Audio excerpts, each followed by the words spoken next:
مسلمان کو مراقبات دی ہیں۔ انسان کا جو عمل ہے نا، عمل وہ انسان کے عزم سے پیدا ہوتا ہے، ارادے سے عزم سے عمل پیدا ہوتا ہے، اور عزم انسان کی نیت سے پیدا ہوتا ہے، اور نیت جو ہے وہ خیال سے پیدا ہوتی ہے، اور انسان کا جو خیال ہے وہ انسان کی سوچ کے تابع ہوتا ہے۔ اس لیے کسی چیز کو سوچ سوچ کے یا بول بول کے اپنے دل و دماغ پہ اتنا حاوی کر لے کہ اس سوچ کا اثر اس کی زندگی میں نظر آئے، تو اس کو صوفیہ کے ہاں مراقبہ کہتے ہیں۔ تو متعدد مراقبات بیان کیے جاتے ہیں، لیکن دو مراقبے جو ہیں وہ صوفیہ کے ہاں بہت زیادہ اہمیت کے ساتھ بیان کیے جاتے ہیں۔ آپ حضرات اٹھ کے یہاں درمیان میں آ جائیں، جگہ خالی نہ چھوڑیں، پیچھے جو لوگ بیٹھے نا یہاں درمیان میں آ جائیں۔ ایسے اب ٹھیک ہے۔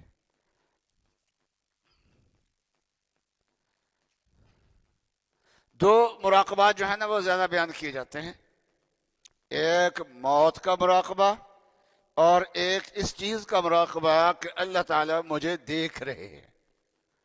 اور یہ دو مراقبے ایسے ہیں کہ یہ مراقبے جس انسان کے پکے ہو جاتے ہیں اس کی انسان کی زندگی سیدھی ہو جاتی ہے۔ تو یہاں پر بھی اللہ تعالیٰ نے یہ مراقبہ ہمیں عطا فرمایا ہے، تو اعلموا کا مطلب یہ ہے کہ اس کو اپنے یقین کا حصہ بنا لو، اتنا بناؤ کہ تمہارے دل و دماغ پہ یہ حاوی ہو، چھا جائے، اور عمل کے اندر اسی کی جھلک نظر آئے۔ تو انسانی زندگی کی حقیقت کیا بیان فرمائی؟ فرمایا کہ اعلموا انما الحیات الدنیا لعب و لہو و زینۃ، کہ دنیا کی زندگی جو ہے نا وہ کھیل اور کود اور زینت اور آپس میں ایک دوسرے پہ فخر اور مال اور اولاد میں ایک دوسرے سے زیادہ ہونا، بس یہ انسان کی زندگی کی حقیقت ہے۔ اور انسان اصل میں بچپن جو ہوتا ہے وہ کھیل کود کے اندر گزرتا ہے۔ ہم کھیل کود کا لفظ بول دیتے ہیں، اور اللہ تعالیٰ نے لعب و لہو کا لفظ بولا ہے۔ لعب ایسی کھیل کو کہتے ہیں جو بالکل بے مقصد ہو، جیسے بہت چھوٹے بچے جو ہوتے ہیں نا، تو ان کا جو کھیل کود ہوتا ہے وہ بالکل ہی اس میں کوئی مقصدیت نہیں ہوتی کچھ بھی۔ اور پھر جب بچہ کچھ بڑا ہو جاتا ہے، 8 سال کا، 10 سال کا، 12 سال کا، اس عمر میں پہنچتا ہے، تو اس کی جو کھیلیں ہوتی ہیں تو وہ ایک نظم و ضبط کے تحت ہوتی ہیں، اصول کے تحت ہوتی ہیں۔ مثلا ہمارے بچپن میں گیند سے پٹھو گرم کھیلتے تھے، اس کے بھی کچھ اصول ہوتے ہیں، گلی ڈنڈے کے بھی کچھ اصول ہوتے ہیں، اور اسی طریقے سے فٹ بال کے بھی کچھ اصول ہوتے ہیں، والی بال کے بھی کچھ اصول ہوتے ہیں۔ تو یہ کھیل ہوتے ہیں جس میں کسی درجے میں مقصدیت بھی شامل ہوتی ہے۔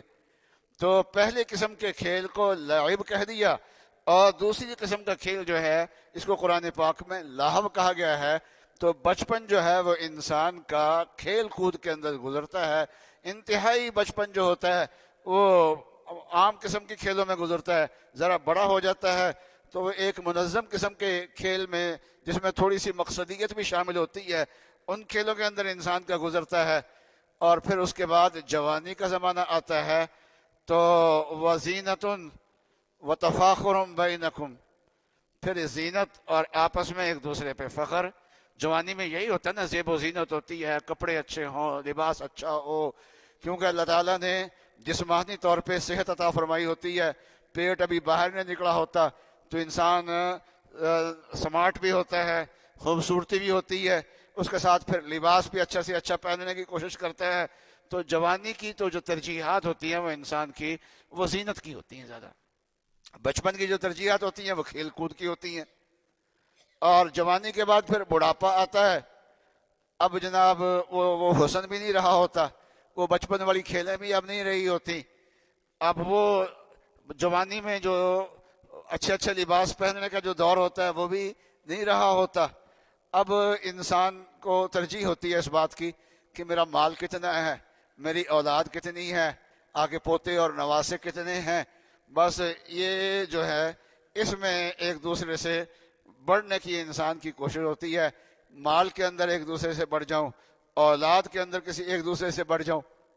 اچھا، یہ زندگی کے مختلف لمحات ہوتے ہیں، اور جب انسان بالکل بچہ ہوتا ہے اس زمانے کی جو کھیلیں ہوتی ہیں وہ اپنی اس کو ہی زندگی کی بڑا مقصد سمجھتا ہے، اور اس کے نزدیک پوری زندگی کل ہے ہی یہ ہوتی ہے۔ ماچسوں کی ڈبیاں اکٹھی کی ہیں، ان کو جوڑ جوڑ کے اس نے ریل بنایا ہے، اور کسی نے آ کے ٹھڈا مار کے اس کو گرا دیا، اور وہ ایسے رو رہا ہے جیسے ساری دنیا ہی اس کی لٹ گئی ہو، تو وہ ایسا رو ہوتا ہے۔ اب وہ دیہاتوں میں بچے جو ہے نا، وہ نمناک قسم کی جو ریت ہوتی ہے اس میں کھیل رہے ہوتے ہیں، وہ نمی والی ریت سے کچھ چیزیں بنا لیتے ہیں، کوئی غار بنا لی، کوئی چیز بنا لی، کسی نے آ کے ٹھڈا مارا، تو وہ ایسا رو رہے ہوتے ہیں جیسا کہ بہت بڑا نقصان کر دیا ہو ان کا۔ اور اس طریقے سے اگلی مرحلہ، جب انسان وہ اگلے مرحلے میں آتا ہے، 8-10 سال کی عمر میں جاتا ہے، تو ذرا منظم کھیلوں میں آ جاتا ہے۔ اب وہ پچھلے زمانے کی جو کھیل ہوتی ہے وہ فضول نظر آتی ہے، اس کو وہ بیکار نظر آتی ہے۔ اور جب انسان جوانی کی عمر کو پہنچتا ہے تو وہ کھیلیں بھی انسان کو بیکار نظر آتی ہیں جو 8-10 سال کی عمر کے اندر اس نے کھیلی ہوتی ہیں، جس کو بہت بڑی چیز سمجھتا تھا اور بڑا انہماک اس میں ہوتا تھا، اور اب جو ہے اس کے اندر کوئی دلچسپی بڑا کوئی سامان نہیں ہے، اب دلچسپی کا سامان نیا پیدا ہو گیا ہے۔ اور جب عمر کے آخری حصے میں پہنچتا ہے، وہ جوانی والی جو دلچسپیاں ہیں اب ان سے بھی انسان لا تعلق ہو جاتا ہے، اور اس سے زیادہ اس کو کوئی دلچسپی نہیں ہوتی، بلکہ کوئی شادی بھی ہوتی ہے تو اچھی واسکٹ بھی اس کے پوتے پہنا دیتے ہیں، ورنہ وہ شادی کے موقع پہ بھی اس کو کوئی زیادہ شوق نہیں ہوتا کہ کوئی اچھی واسکٹ پہن لے اور اچھی کوئی چیز پہن لے۔ تو جب انسان اگلے جہان جائے گا نا، تو یہ ساری زندگی کے جتنے بھی لمحے ہیں یہ سارے بیکار نظر آئیں گے۔ تو اس کے اندر پھر انسان سوچے گا کہ اس زندگی کے لیے کچھ کر لینا چاہیے۔ اللہ تعالیٰ نے فرمایا کہ یہ زندگی ایسے ہی انسان کی گزر جاتی ہے۔ اس کی ایک مثال دی ہے کہ بارش ہوئی ہو، بارش سے سبزہ اگتا ہے، سبزہ جو ہے وہ دیکھنے والوں کو بڑا اچھا لگتا ہے، بڑا بھلا لگتا ہے، پھر وہ سبزہ جو ہے وہ بڑا ہو جاتا ہے، پھر ایک مرحلہ آتا ہے کہ وہ سبزہ جو ہے وہ سوکھنا شروع ہو جاتا ہے، پیلا ہو جاتا ہے، سوکھ جاتا ہے، پھر ایک مرحلہ آتا ہے کہ وہ چورا چورا ہو جاتا ہے، فنا ہو جاتا ہے۔ تو جیسے بارش سے اگنے والا سبزہ جو ہے وہ بہاریں بھی دکھاتا ہے اور پھر زوال بھی اس پہ آتا ہے، ایسے ہی انسان کی زندگی جو ہے اس کے اندر بہاریں بھی آتی ہیں، زوال بھی آتا ہے، لیکن انسان نے اس دنیا سے گزر کے دوسری دنیا میں جانا ہے۔ درمیان میں جو سرحد ہے اس کا نام موت ہے، اس سے گزرنا ہے۔ گزرنے کے بعد جب اگلے جہان میں اس نے قدم رکھنا ہے تو وہاں جا کے پھر دو چیزوں سے واسطہ پڑے گا، یا تو اللہ کا عذاب ہوگا اگر زندگی اللہ کی نامرضیات کے خلاف گزاری ہے، یا اللہ کی مغفرت ہوگی، اللہ کی رضامندی ہوگی۔ تو اس لیے انسان کو دنیا کی زندگی میں انہماک نہیں چاہیے، اس نے ختم ہونا ہی ہونا ہے۔ جیسے یہ فصل ہوتی ہے نا، یہ اپنی بہار بھی دکھاتی ہے، زوال بھی آتا ہے۔ انسان کی زندگی میں بہار بھی آنی ہے، زوال بھی آنا ہے، لیکن اصل کام کی زندگی وہ ہے جس نے اگلے جہان کے لیے کچھ کر لیا ہے، وہاں کے لیے اس نے کچھ بنا لیا ہے۔ اصل زندگی وہی زندگی ہے۔ دنیا کی زندگی کے بارے میں اللہ تعالیٰ نے کیا فرمایا؟ وَمَا الْحَيَاةُ الدُّنْيَا إِلَّا مَتَاعُ الْغُرُورِ۔ دنیا کی زندگی جو ہے نا یہ دھوکے کا سامان ہے۔ غرور اصل میں کہتے ہیں کہ انسان کسی چیز کو سمجھ بیٹھے اور حقیقت میں وہ نہ ہو، کسی چیز کو سونا سمجھ لے اور بعد میں پتہ چلا کہ یہ سونا ہے ہی نہیں، تو بڑا خوش تھا کہ میرے پاس جو ہے وہ 1 پاؤ سونا ہے، جب جا کے چیک کرایا تو وہ کچھ بھی نہیں نکلا، وہ سونا ہے ہی نہیں۔ تو ایسی چمکتی ہوئی چیز کو جو سونے کی طرح ہوتی ہے اس کو سونا سمجھ لیا، تو جب وقت آئے گا اس کے استعمال کرنے کا اور اس کو امیدیں اس سے وابستہ ہوں گی، لیکن اس وقت وہ سونا نہیں ہے، پتہ چلا کہ یہ پیتل ہے اور اوپر پانی جو چڑھا ہوا ہے وہ سونے کا چڑھا ہوا ہے، اس وقت بہت زیادہ مایوسی ہوتی ہے۔ اس طریقے سے انسان جو زندگی گزارتا ہے، تو جو زندگی کا مرحلہ گزار رہا ہے سمجھتا ہے کہ یہی مقصد زندگی ہے۔ بچپن کے کھیلیں کہتا ہے یہی مقصد زندگی ہے، جوانی کی رعنائیاں سمجھتا ہے کہ یہی مقصد زندگی ہے، بڑی عمر میں جا کے زیادہ ملیں بڑھ گئیں، تجارت زیادہ ہو گئی، سمجھتا ہے یہی مقصد زندگی ہے۔ تو ان میں سے کوئی چیز بھی انسانی زندگی کا مقصد نہیں ہے۔ جب انسان آخرت میں پہنچے گا ان میں سے کوئی چیز بھی کام نہیں آئے گی وہاں پر، پھر یہ دھوکہ آئے گا۔ تو دنیا کی زندگی ہے نا وہ دھوکے کا سامان ہے۔ یہ دو زندگیوں کے درمیان میں جو سرحد ہے اس کا نام موت ہے، اس کے اوپر سے ضرور گزرنا ہے۔ موت کا پل جو ہے نا، کل نفس ذائقۃ الموت وَإِنَّمَا تُوَفَّوْنَ أُجُورَكُمْ يَوْمَ الْقِيَامَةِ، قیامت کا دن جو ہے اللہ تعالیٰ تمہیں تمہارے عملوں کا بدلہ ادا دیں گے۔ فَمَنْ زُحْزِحَ عَنِ النَّارِ، جو آدمی دوزخ سے بچ گیا، وَأُدْخِلَ الْجَنَّةَ، جو جنت میں داخل ہو گیا، فقد فاز، وہ ہے کامیابی، آخری درجہ وہ ہے کامیابی کا۔ اور باقی فرمایا وہاں پر بھی یہ فرمایا اسی آیت میں کہ وَمَا الْحَيَاةُ الدُّنْيَا إِلَّا مَتَاعُ الْغُرُورِ، کہ دنیا کی زندگی جو ہے نا یہ دھوکے کا سامان ہے، اس کے دھوکے سے بچے۔ اور آخرت کمانے کے لیے ہمارے بزرگوں نے فرمایا ہے کہ آخرت کمانے کے لیے زندگی سے کٹنے کی ضرورت نہیں ہے۔ آخرت جو کمانی ہے وہ اسی زندگی کے اندر رہتے ہوئے کمانی ہے۔ اگر انسان جو ہے وہ تجارت کر رہا ہے تو اسی میں اللہ تعالیٰ کے احکام پہ عمل کرتا ہے تو یہی اس کے لیے آخرت ہے۔ ملازمت کر رہا ہے، اللہ تعالیٰ کے احکام پہ عمل کر رہا ہے تو یہی اس کے لیے آخرت ہے۔ بلکہ آخرت حاصل ہونے کے دو قسم کے ذرائع ہیں۔ ایک تو ہم وہ اعمال جو ہیں اپنے اختیار سے کرتے ہیں، کچھ اللہ تعالیٰ غیر اختیاری طور پہ مشقتیں ڈال دیتے ہیں، اس کو کہتے ہیں مجاہدہ غیر اختیاریہ۔ کہتے ہیں کہ ایک ساعت کا، ایک گھنٹے کا مجاہدہ غیر اختیاریہ کئی سال کے مجاہدہ اختیاریہ سے بہتر ہوتا ہے۔ کاروبار میں خسارے آ رہے ہیں، مشقتیں آ رہی ہیں اور ناکامیاں آ رہی ہیں، لیکن لگا ہوا ہے، چلتا جا رہا ہے، تو یہ جو مشقتیں آ رہی ہیں، خسارے آ رہے ہیں، یہ انسان کے درجات کو بلند کرنے والے ہیں۔ انسان اپنی عبادت کے ذریعے سے اللہ کے قرب کے اس مقام تک نہیں پہنچ پاتا جس مقام تک ان مصیبتوں کے ذریعے سے پہنچ جاتا ہے۔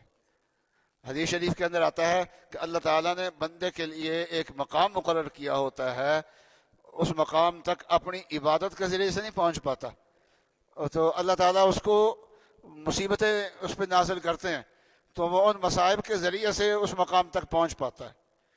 اور جب آخرت میں جا کے انعام دیکھتا ہے تو اس وقت سوچتا ہے کہ کاش دنیا کے اندر جو وقت عافیت سے گزرا ہے، آرام سے گزرا ہے، وہ بھی مصیبتوں کے اندر سے گزرتا تو زیادہ بہتر ہوتا میرا۔ تو بہرحال یہی زندگی ہے، لوگوں سے تعلقات ہے اور رشتہ داروں سے تعلقات ہے۔ اسی زندگی کو اللہ تعالیٰ کے احکام کے مطابق ڈھال کے ہم نے اس کو آخرت بنانا ہے۔ تو اس لیے آخرت سے انسان غافل نہ ہو، بلکہ دنیا کی زندگی کو آخرت کی دوڑ بنائے۔ سابقوا الی مغفرۃ من ربکم، فرمایا کہ تم دوڑ لگاؤ اللہ کی مغفرت کی طرف، اللہ کی جنت کی طرف۔ وہ جنت کیسی ہے؟ ایک آدمی کی جو جنت ہے نا اس کی چوڑائی آسمان و زمین کی چوڑائی کے برابر ہے، چوڑائی، اور لمبائی اس سے بھی زیادہ ہوگی۔ وہ ایمان والوں کے لیے اللہ تعالیٰ نے تیار کی ہے۔ تو دنیا کی زندگی جو ہے وہ کمانا بھی ہے، شادی بھی کرنی ہے، گھر بھی آباد کرنا ہے اور تجارتیں بھی کرنی ہیں، سارے کام کرنے ہیں، لیکن ان ساری چیزوں کو آخرت کی دوڑ بنائے اور اس کا حصہ اس کو بنا لے کہ میں نے اس کے ذریعے سے آخرت کمانی ہے، تجارت کے ذریعے سے بھی آخرت کمانی ہے، میں نے والدین کی خدمت کر کے بھی آخرت کمانی ہے، میں نے اولاد کو پال کے بھی آخرت بنانی ہے، میں نے بچیوں کے ناز سہ کے، غم سہ کے، بچیوں سے کہ ناز بھی سہنے پڑتے ہیں، اور ان کے جہاں وہ جاتی ہیں وہاں سے گرم ہوائیں بھی بس اوقات آ جاتی ہیں، غم بھی سہنے پڑتے ہیں آدمی کو. تو یہ سب کچھ کر کے کیا کرنا جی؟ آخرت بنانی ہے. تو دنیا کی زندگی جو ہے نا، وہ دنیا کی زندگی صرف اسی کو زندگی اگر سمجھ لیا تو پھر دھوکہ ہے. یہ گھر نہیں ہے، پھر دھوکہ ہے. اور اگر اس کو آخرت کا ذریعہ بنا لیا اور آخرت کمانے کا ذریعہ بنا لیا تو پھر یہ زندگی زندگی ہے. آج تک زندگی زندگی ہی نہیں. زندگی کو مبارک ہو، جینے چلے ہیں. تو انسان جو ہے نا وہ اللہ کی رضا کی خاطر جیے تو پھر انسان کی زندگی مبارک زندگی ہوتی ہے. یہ شعر تو میں نے پڑھ دیا ہے، یہ کسی نے مدینہ جاتے ہوئے شعر کہا تھا کہ آج تک زندگی زندگی ہی نہیں، زندگی کو مبارک ہو، جینے چلے ہیں. اصل زندگی تو وہ ہے. تو اسی طریقے سے جو جس زندگی کو زندگی سمجھ لیا وہ زندگی نہیں ہے، وہ دھوکہ ہے. اور جس زندگی کو آخرت کمانے کا ذریعہ سمجھ لیا تو وہ زندگی اصل میں زندگی ہے. تو اس لیے زندگی کو زندگی بنانا چاہیے، دھوکے میں انسان کو نہیں رہنا چاہیے. اللہ تعالیٰ مجھے اور آپ کو عمل کی توفیق عطا فرمائے. یہ ہمارا مجلس المسلمین کا ایک رسالہ ماہ نامہ آتا ہے، تو یہ جب آپ جائیں تو ایک نہیں کئی رسالے لے کے جائیں جتنی آپ کے اندر ہمت ہو، اور کچھ اپنے دوستوں کو بھی دیں. اور ہمارے یہاں ڈاکٹر منیر احمد صاحب ہوا کرتے تھے، اللہ تعالیٰ نے ان کو اچھا شاعر بھی بنایا تھا، تو ان کی حمد باری اس مرتبہ اس میں آئی ہے. تو اسی طریقے سے ہمارے مولانا عبدالشکور ترمذی رحمۃ اللہ علیہ ان کے بھتیجے ہیں مولانا سید فہیم ترمذی، تو ان کی ایک نعت رسول مقبول ہے، وہ بھی بہت شاندار ہے، اچھے شاعر ہے، اور اس کے اندر مضامین بھی بہت اچھے اچھے ہیں. تو بہرحال اس کی طرف تو اپنے لیے بھی لے کے جائیں، باہر شاید بیچنے والا کوئی ہو، اور اپنے دوستوں کو بھی دے اس کا تحفہ.